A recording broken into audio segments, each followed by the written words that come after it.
all of the people who are working on, town meeting requirements went, no, we need to know, because it would be nice to know. Exactly, right. Which is why we kind of said, well, okay, at least if we protect the town by saying, this is null and void if we don't get the money. Hopefully that kind of, resolves that issue. I can say Belmont, I lived there, and we did go through a similar process with our, it happened to be a library connected to the town hall, and we did the same thing. We said, okay, we're going to approve this project based on grant funding. We didn't get it the first year, and then we went back and changed some things, and we did get the grant funding the second year. So the project only went forward when we got the grant funding. Lana, the they that you were referring to was with who? You sorry? CDFA. Okay, right. Yeah. Gentleman in the blue coat in the back. Yeah, just a question, is there gonna be a project manager assigned to this? So that will effectively, it's handled in 3 different ways. So first, the general contractor is gonna be responsible for making sure that the appropriate people get hired if they're not already on his staff. So that's his job. Well, he's looking out for himself, what about who's looking out for the town? Jessica is responsible for making sure that the building gets done in the way that she designed it. So she is going to be on site once a week. If there are problems that affect the building, I'm the liaison between Jessica and the trustees to make sure that they're aware and that they can make a decision on how to proceed. So you'll be the project manager? I'm the lead. No, it's really more the architect and the builder. Yeah, so this is, so I would do construction administration, so approve his request for payment, meaning that I make sure that the work that's been complete, that materials are on site, that the work has been completed, so that's part of my, and then making site visits to clarify or, help answer questions. And the general contractor is, like she said, is in charge of all the subcontractors and making sure the project progresses on time and is completed and done and built appropriately. So there won't be an independent Well, I'm pretty project manager independent. that oversees any overruns or... She's it. Yeah. Wouldn't the way your warrant articles worded make us believe that the library trustees are the general contractors? Not general contractor. So how we're organizing is that Fogel will be presenting us with probably annual, monthly donation acceptances, like how we normally accept our $20 a month in fees. But this time they'll be coming to us with much larger requests for, or acceptance of donations. So that once that happens, it's... Yeah, so we'll say, hey guys, we now have a 2x4 structure or whatever it is, 2x6 structure, 2x8 structure, and we want to pay for that. Here's what it looks like. Jessica's approved it. The builder is happy. We want to pay this bill. Do you accept this donation? And then we go on our way, and it goes into the books. So you mentioned that the trustees already have a plan on how this is going to handle the Fogel without the fines. When would this come? When it was this arrangement, Yeah, when did this happen? so we'll be having some sort of MOU understanding between the 2 organizations, but we've been talking about this for months at our meetings where, just like we normally have this process of accepting donations, this will just be that process, but amplified at, tens of thousands of dollars scale. In the case of a budget overrun, who will bear the cost of that? That's Fogel. Because Fogel is the grant holder. So Fogel takes full responsibility for Yeah. Leeway, your hands up. So if you receive the money that you've applied for and you go over your 18 months to finish the project, what happens? What are the consequences? That's a really good question. So that question came up, so they have these informational meetings with all of the people who want money. And that question came up, and their answer was a little wishy-washy. And the interpretation that we've taken is that CDFA wants you to spend this money. they don't want this money back because they have a mandate to get it out into the communities. So part of the application process was to show that we had the capacity and the endurance to do it. And so they have to judge based on what we gave them, if they think we can do it.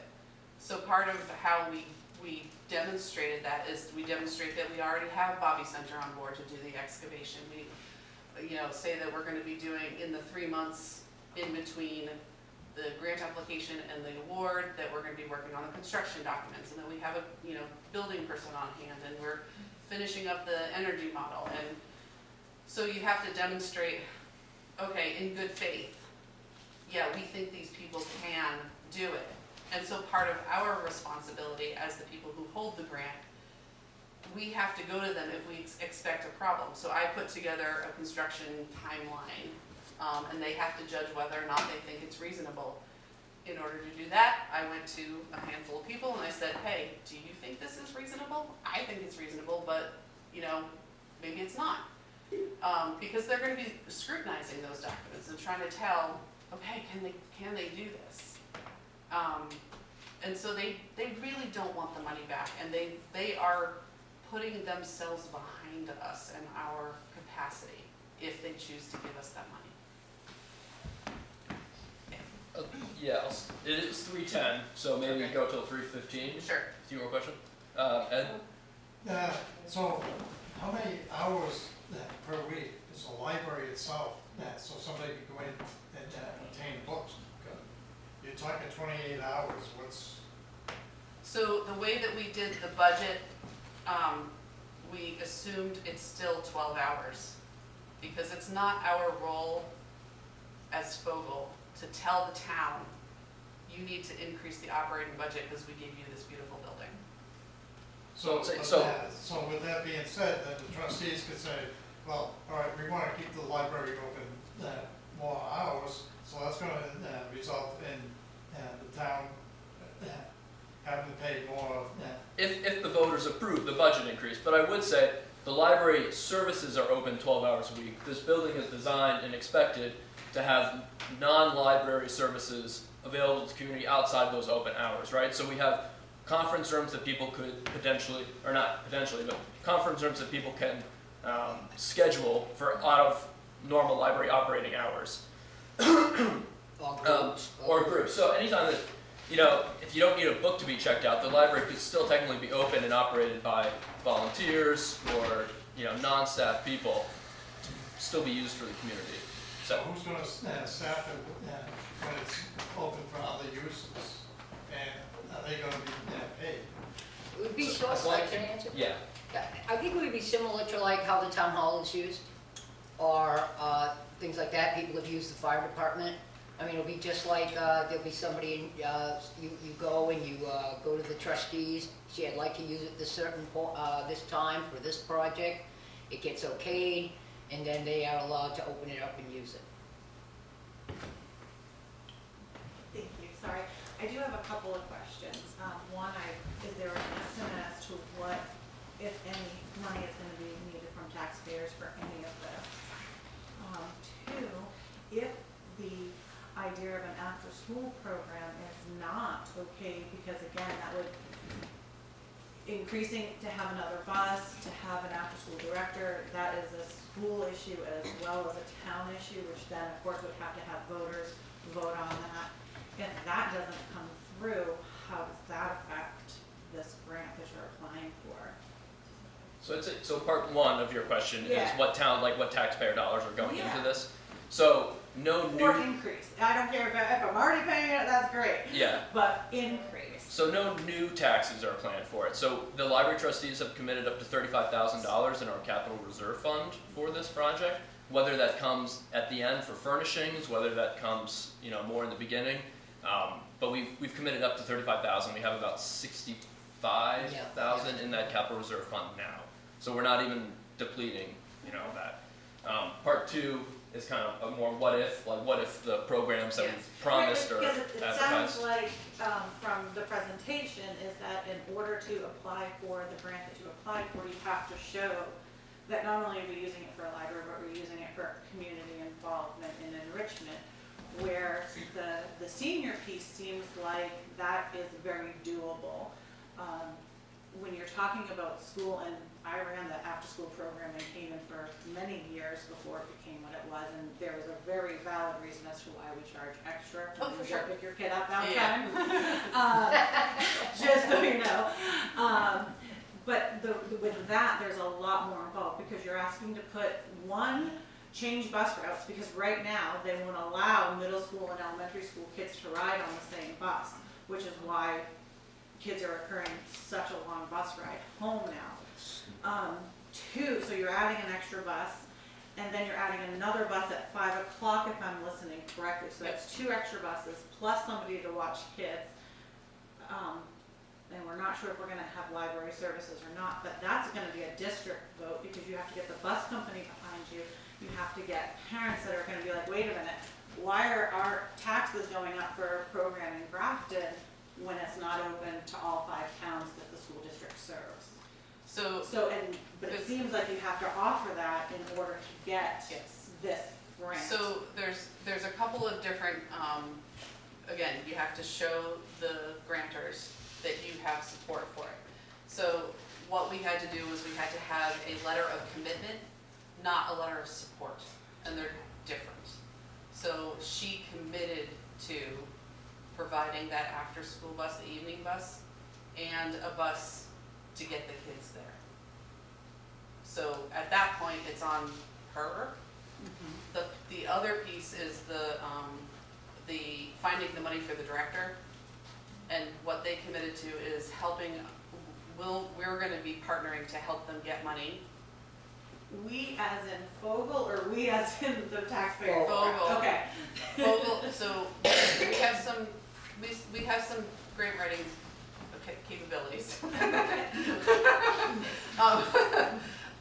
So they have a grant writer who does this. So we're gonna be working with that person to help get a director on staff. And the district committed to letting that staff person be theirs, not ours, in order to let them access benefits, because Right. Grafton doesn't have them. So it's really in that commitment versus support.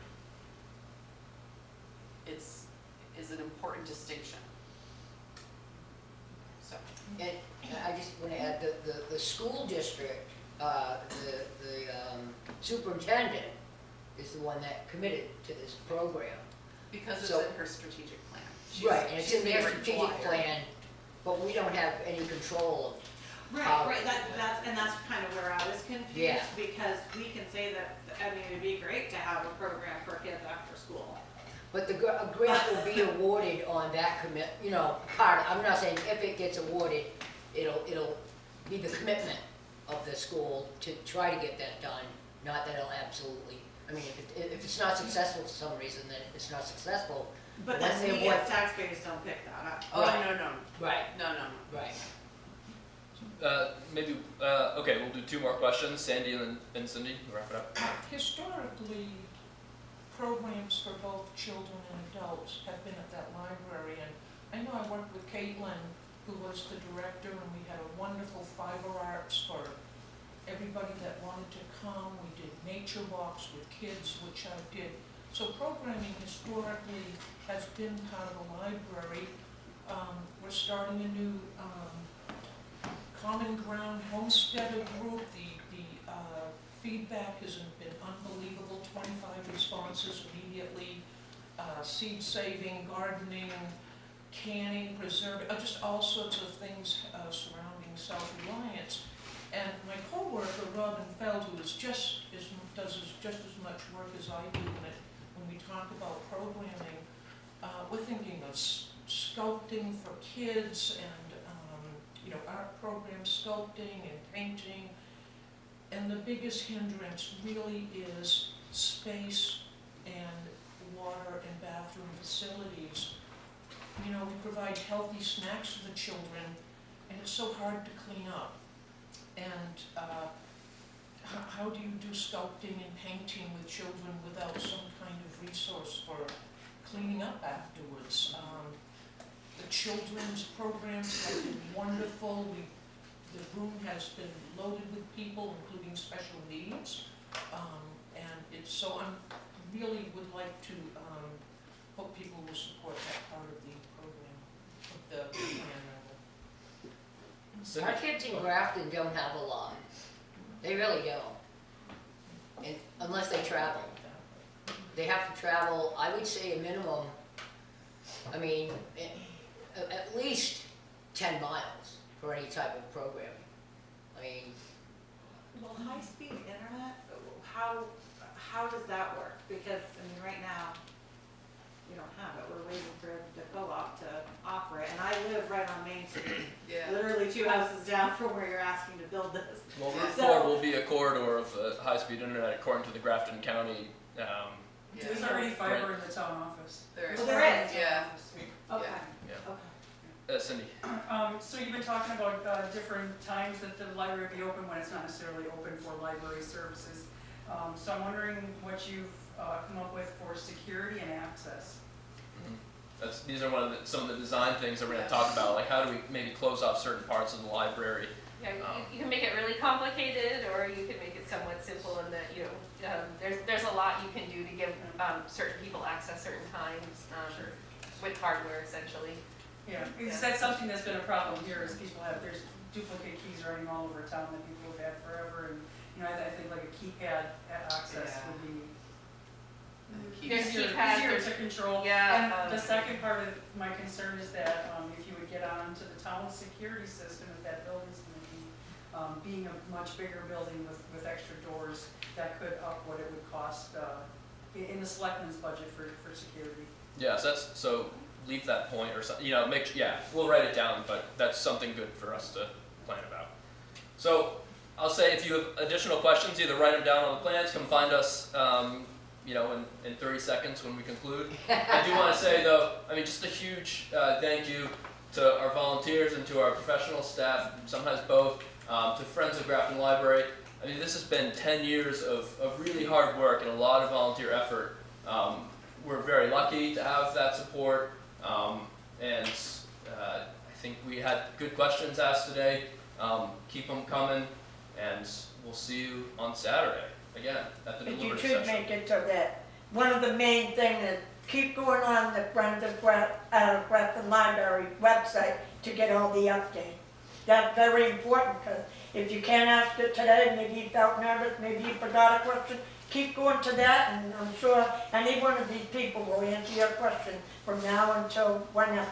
do we have a place for them to ask questions on that website? We don't, but I'm happy to take emails. Okay. There's email. I'm pretty sure my email address is on the town Grafton website. If it's not the website, what about the Facebook page? Yeah, absolutely. That's fine. Yeah, we should stop posting. Yeah. Thank you. Thank you. Everybody. Appreciate it. Great turnout.